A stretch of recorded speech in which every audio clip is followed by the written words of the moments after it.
Hello, I'm Matt and welcome to Badger Workshop. With the axe restored and ready to use, I wanted to be able to protect the blade so it didn't get dulled when it's being stored. I'm going to make a leather sheath, but leather is expensive, so first I'm going to make a template out of some paper.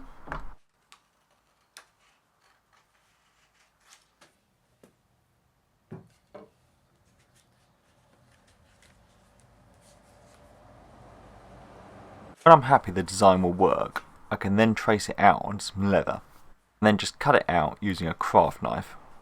I looked at a few designs for sheaths, but the problem is because you're putting it around a sharp edge, you need a spacer bit of leather in between to protect the stitching. This means you end up having to stitch through 3 bits of leather, which is quite tricky, so I decided to use rivets instead. To hold it all closed, I decided to use a snap fastening, so I punched one hole and then I could mark out where the second half would need to go.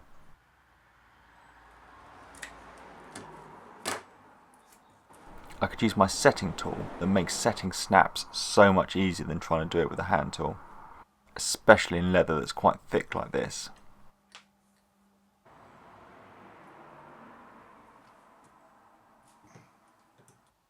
With the snap in place, I could then punch holes where the rivets are going to go, down one edge of the sheath.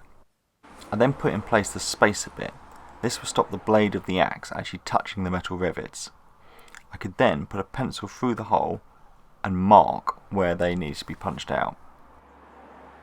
I got the rivets in place through all 3 bits of leather, then I could use my setting tool to smash the washers down and then snip off the shaft and round over the top. This is a lot quicker and easier than stitching, and I like the look of the rivets.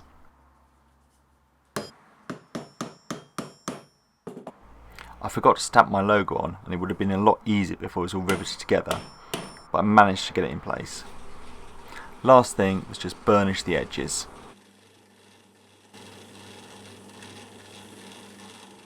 That's it all done. Now my axe won't get damaged when it's not in use. Thanks for watching, and please subscribe for more videos.